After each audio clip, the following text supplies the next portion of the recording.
Teisėjų knyga, 15 skyrius. Po kurio laiko, kviečių pjūties metu, Samsonas atėjo aplankyti savo žmonos ir atnešė jai ožiuką. Samsonas sakė, aš noriu įeiti į kambarį pas savo žmoną. Bet jos tėvas jo neleido, tardamas, aš tikrai maniau, kad tu jos nekenti, todėl ją atidaviau tavo pabroliui. Argi jos jaunesnioji sesuo nėra gražesnė už ją? Imk ją vietoj anos. Tada Samsonas atsakė, šį kartą nenusikalsiu, atkeršydamas filistinams. Samsonas sugavęs 300 lapių, surišo jas po porą uodegomis ir tarp uodegų įrišo po deglą.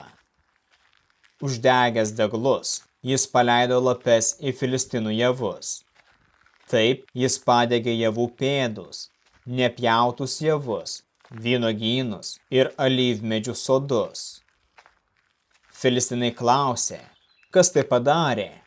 Jiems atsakė, Samsonas, Timniečio žentas, keršydamas už žmonos atidavimą pabroliui. Atėję filistinai sudegino ją ir jos tėvą. Samsonas jiems tarė, kadangi jūs tai padarėte, nurimsiu tik tada, kai jums atkeršysiu. Jis smarkiai puolė juos ir, sulaužęs jų blauzdų ir šlaunų kaulus, nuėjo į Etamą ir apsigyveno ant uolos. Tada filistinai atėję pasistatė stovyklas Judo žemėje iki Lehio.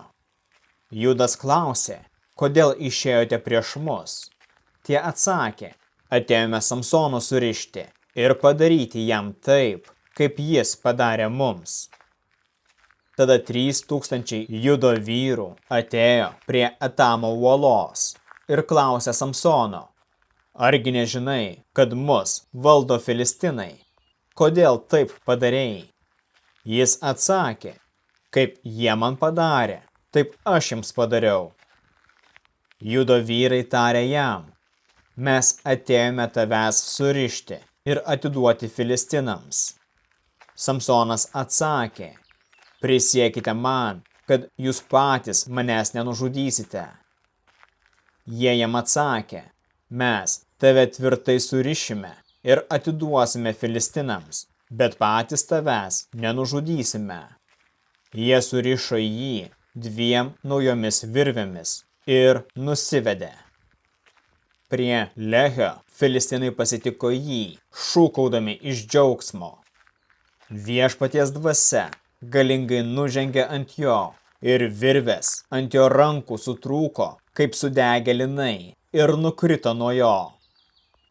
Jis susirado šviežią asilo žandikaulį ir paėmęs jį, užmušė juo 1000 filistinų.